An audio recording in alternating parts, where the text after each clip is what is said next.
There is a moment, so swift, so silent, so brutally decisive, that most women never notice it happening. A man looks at you, not the way you think he's looking, not with romance or intrigue, or the soft sensitivity influencers swear men are finally embracing. Number. He looks at you through the cold calculus of risk. In that instant, he is not weighing love, potential, or emotional compatibility. He is scanning for threat. He is searching for leverage. He is deciding whether you are the storm that could wreck him or the cushion that keeps him mediocre.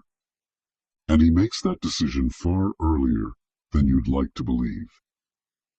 People imagine men as simple creatures, stumbling toward commitment, like blind animals sniffing their way home. But men are never more strategic than when they are deciding whether to tether their freedom to a woman. They are predators with spreadsheets, hunters with internal actuarial tables.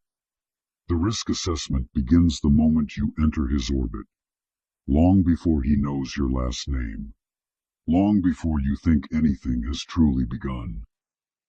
This is the part that fascinates me. Women walk around thinking the getting to know each other phase is mutual. It isn't. It's an interrogation he disguises as flirtation. He is studying how quickly you attach, how easily you forgive, how desperately you seek validation, how loudly your insecurities hum beneath the surface. He's testing how deeply he could wound you if he ever needed to.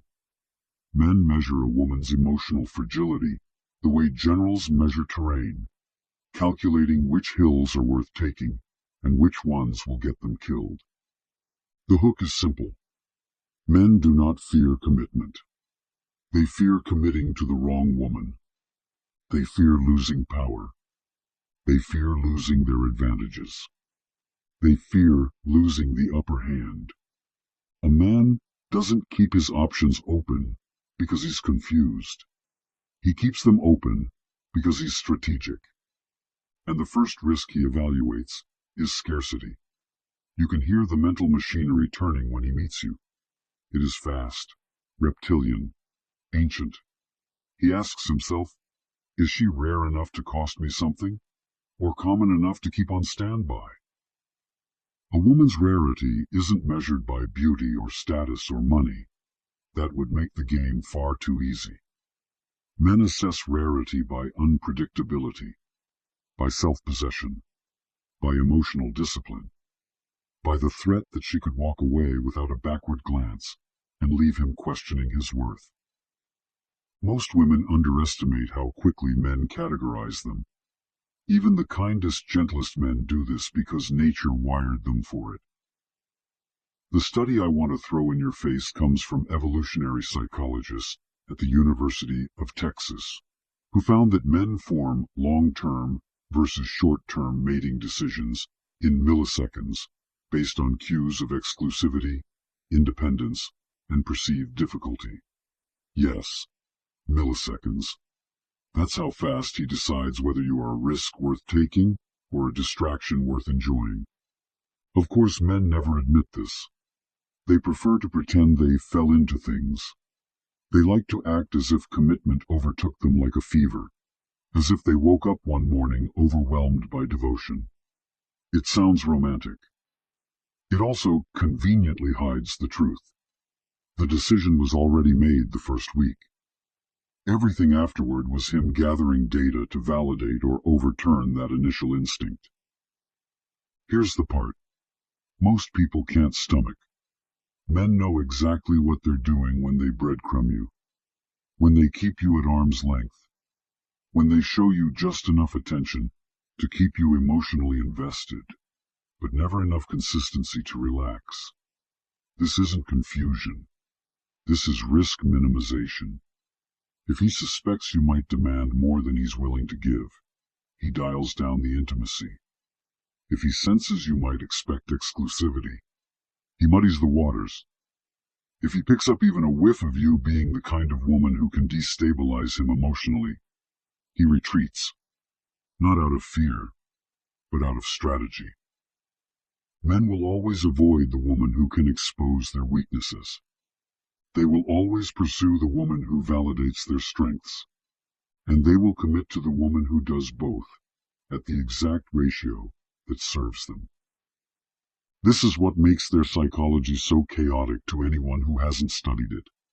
Men don't want submissive women. They don't want dominant women. They want women who mirror their desired identity. They choose partners the way insecure emperors choose advisors. Someone who reinforces their myth while quietly threatening their ego, just enough to keep them sharp. Women assume men want peace. That's adorable. Men want stimulation they can survive, drama they can control, tension they can claim victory over, predictability to rest in, and unpredictability to chase. This duality is the root of the risk calculation. Too much predictability, and he gets bored. Too much unpredictability, and he gets anxious. The woman who activates his commitment instinct walks that knife's edge without trying. And while women are busy trying to prove they're worth choosing, men are scanning for liability. They watch how you handle disappointment, how you respond to slow replies, how easily you accept bare minimum effort.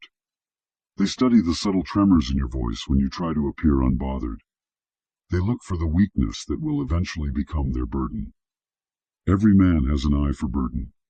They can smell dependency before you even consciously feel it. And once he senses you will require more emotional effort than he wants to expend, the risk calculator in his mind lights up in red.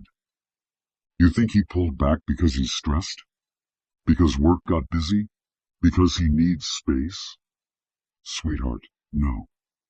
He pulled back because the risk of committing to you just spiked in his internal stock market, and he is quietly divesting. But here's the part women rarely recognize.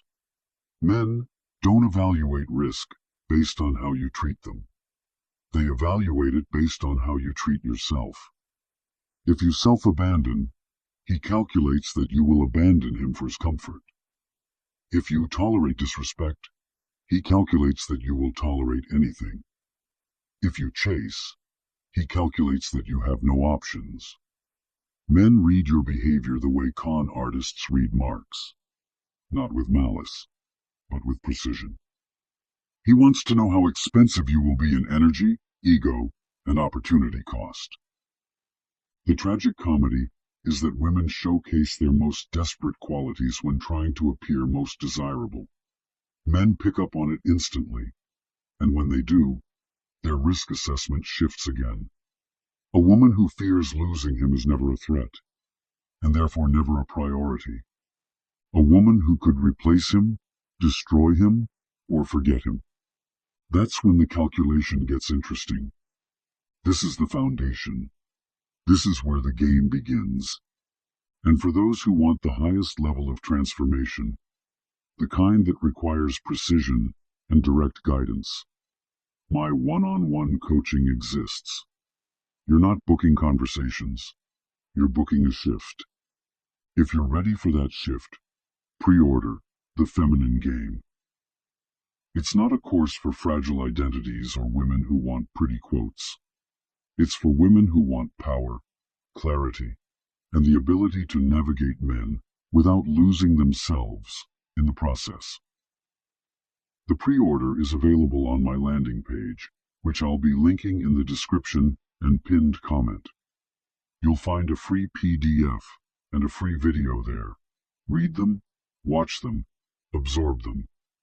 And when you subscribe to the newsletter, check under promotions in your email. Gmail loves to hide brilliance. This is what my weekly newsletter looks like. This is where I sometimes say things that YouTube doesn't let me say. I'll be sending 3 weekly, and make sure to check under promotions or spam folder for my emails. And if you want to master this at a deeper level, to understand male psychology, not just reactively, but strategically, then you need to do more than read these newsletters.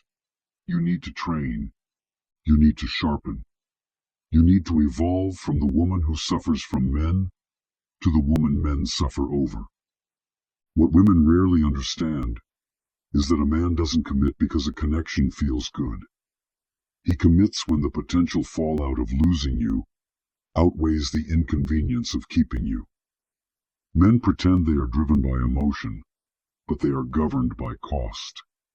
They may speak in poetry, but their blood runs in numbers.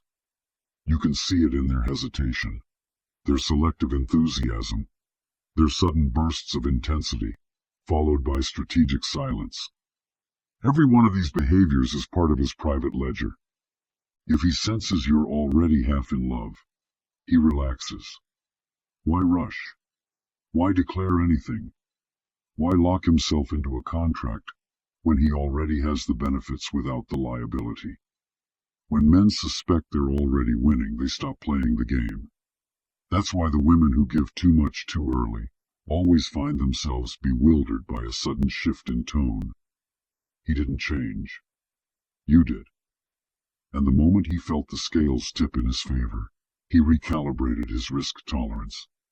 But the woman who can tilt those scales back, she's rare. She's the one who forces the calculations to restart. She's the one who interrupts his confidence and introduces danger. She doesn't have to be the most beautiful in the room. She only needs to be the one he can't quite figure out. Men lose interest when the path becomes too clear. Ambiguity is oxygen. Predictability, the silent killer of desire. Of course, men will never say this out loud. They'd rather claim they were not ready, or that timing was off, or that they're working on themselves. These are all polite translations of a more brutal truth. The risk of committing to you did not outweigh the comfort of remaining free. He didn't fear losing you. He feared losing his autonomy, his alternatives, or his carefully maintained emotional armor. And here's the irony. You could flip the entire equation without ever raising your voice, without punishing him, without performing. Men don't respond to performance. They respond to pattern disruptions. When a woman shifts her energy without announcing it, men feel it like a sudden temperature drop. They become alert. Their predator brain wakes up. It's the same instinct that kept their ancestors alive in forests, where danger never sent a warning. A man who senses he might be losing access doesn't negotiate. He hunts. A man who senses he has you doesn't hunt. He grazes. This is why some women, without even trying, place men into emotional chokeholds. They don't beg. They don't negotiate. They don't convince. They simply move with an absence of panic that drives men insane. Panic is the scent of prey. Men don't commit to prey. They commit to rivals.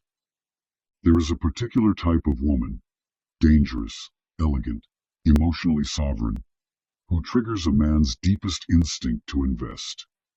She understands that men aren't intimidated by strength. They're intimidated by indifference. Strength can be challenged. Indifference cannot be manipulated.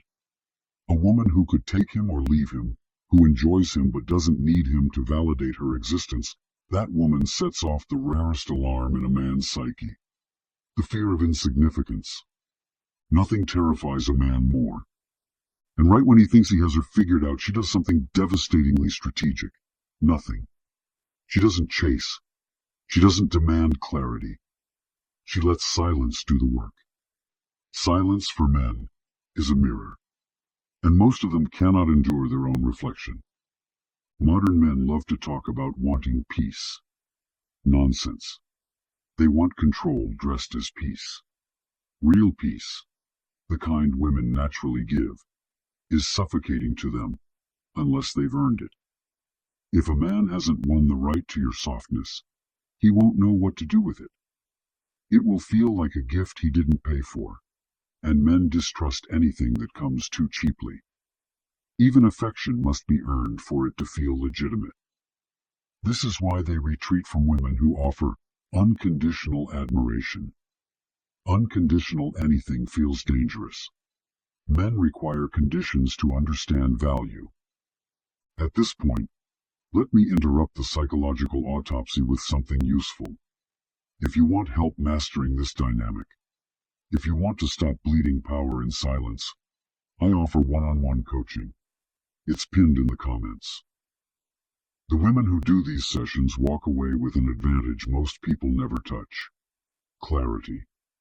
They learn how to dismantle emotional illusions, how to read men with predatory precision, and how to stop negotiating from insecurity. If you actually want leverage instead of heartbreak, invest in that. And yes, the landing page is finally done. I'll add it in the description and comments. Read the free PDF and watch the video there. It's the closest thing to a cheat code I've ever produced. And subscribe to the newsletter if you want weekly strategy instead of recycled internet affirmations. Pre-order The Feminine Game while you're there. It's the course line people will study quietly and execute loudly. Now, back to the anatomy of male commitment. There's a moment every man faces when dealing with a woman who unsettles him in all the right ways. He becomes paranoid, not in the dramatic sense, not in the sloppy, insecure texting sense. Men have a quieter paranoia, a rational paranoia. He begins to wonder who else has access to her attention. He replays conversations. He listens more carefully. He notices the pauses between your replies. He becomes hyper-aware of the other men around you, not because he thinks you're disloyal, but because he knows he is replaceable. This is the turning point. This is when the risk of losing you exceeds the risk of committing to you. You can track the shift through subtle changes. He stops treating your presence like a casual privilege and starts treating it like a fragile opportunity. He stops trying to impress and starts trying to improve. He stops looking for exits and starts looking for guarantees. This is the rare moment when a man's emotional logic flips. He fears regret more than responsibility. It's almost funny watching it happen. Men who pride themselves on logic become irrationally protective. Men who swear they're not jealous become territorial without admitting it. Men who insist they value freedom above all else suddenly behave like prisoners, guarding their own cell keys. And the woman who activates this shift? She wasn't performing. She wasn't manipulating. She was simply too self-contained to collapse into him. Men don't commit to women who collapse. They commit to women they cannot conquer. Men calculate risk the way gamblers calculate odds. Quietly, methodically, with just enough arrogance to convince themselves the house doesn't always win. But the truth is that the house does win. And in their relational world, as the house is the woman who refuses to make their comfort her religion. A man adjusts his effort based on the threat level you present.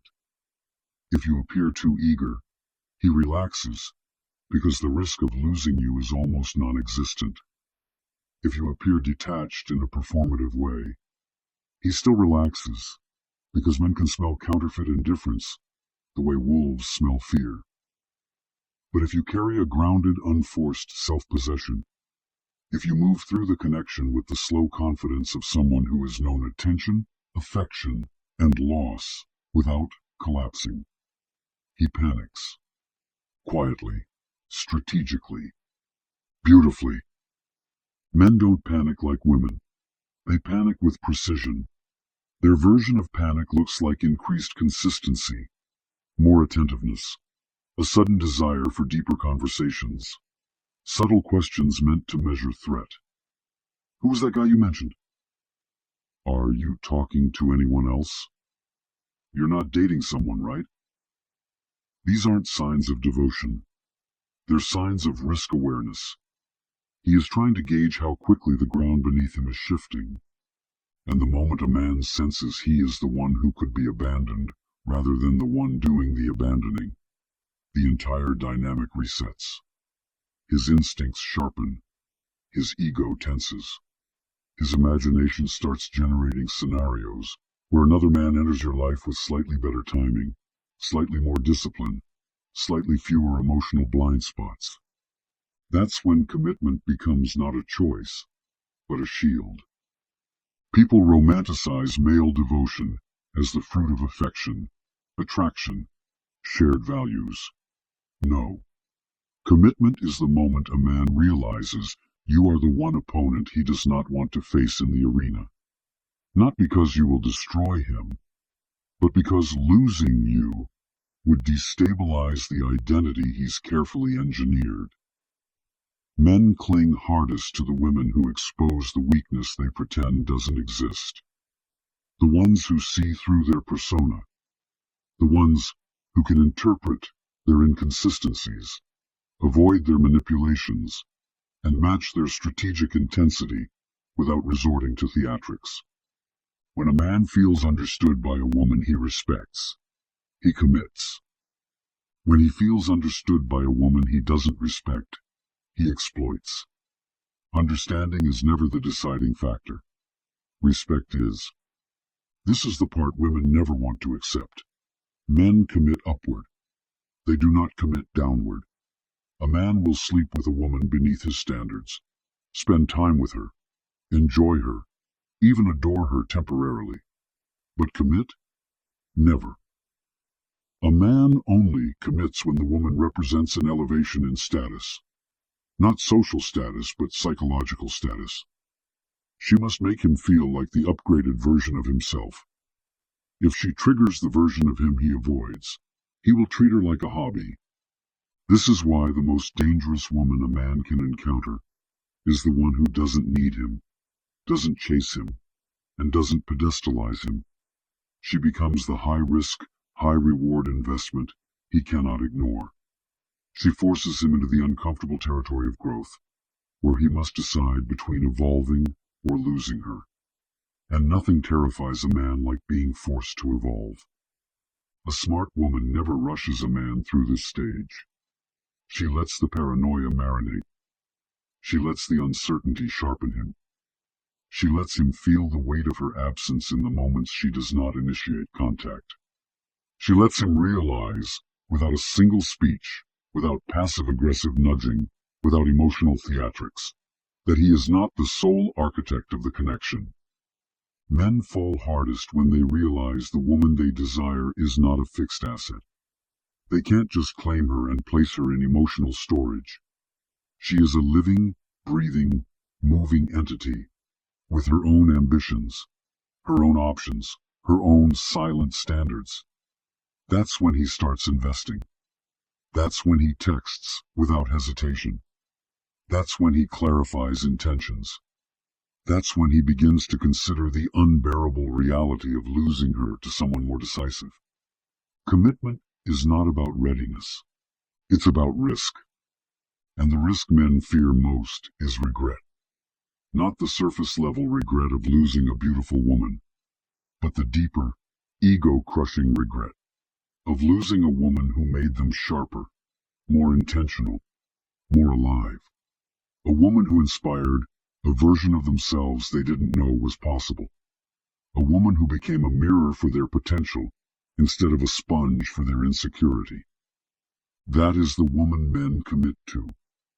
Not the one who tried the hardest. Not the one who loved the hardest. Not the one who waited the longest. But the one who represented the highest loss. A man will risk his freedom for the woman who threatens his complacency. He will risk his options for the woman who challenges his identity. He will risk his ego for the woman he cannot manipulate. He will risk his emotional detachment for the woman who moves through life like she has survived empires collapsing and will survive him too. That woman terrifies him. And because she terrifies him, she becomes unforgettable. Eventually, after all the calculations, all the strategic distancing, all the ego-preserving maneuvers, a man reaches the quiet, private conclusion he will never say out loud. She is the one woman I can't afford to lose. And that, far more than romance, compatibility, or even love, is why he commits. If you like this video, subscribe. If you have the courage to admit which part of this hit nerve, drop it in the comments. The confessions are always more entertaining than the theories. And for those who want the highest level of transformation, the kind that requires precision and direct guidance, my one-on-one coaching exists. You're not booking conversations, you're booking a shift. Welcome to the dark side of your mind, an armory disguised as advice. Everything here exists to give you clarity sharper than the games being played against you. The reading is where I dissect your situation with precision. What he meant, what he didn't, what you missed. About 1,000 words, plus one follow-up question to tighten the strategy. The case file is the full autopsy, a complete psychological breakdown in writing, plus a private audio message so you hear the parts most people avoid. One follow-up to lock it in. If you want speed, there's the whisper. 400 words. Direct. Unfiltered. No extra dialogue. If you prefer tone and voice, the weight of the message itself, the transmission gives you a private audio response. No follow-up. No hand-holding. And if your situation is messy enough for multiple angles, buy 2 services, and the third is free. Strategy rewards commitment. If you want the truth delivered publicly, without exposing yourself, there's the public whisper. One question, one strategic answer, posted for others to learn from. Short, clean, no follow-up. You already know why you're here. You ask your question, and within 72 hours, you get clarity most people never develop. Emotional discipline, psychological leverage, the ability to stop repeating patterns that drain you. The dark side of your mind isn't here to soothe you. It's here to change how you move.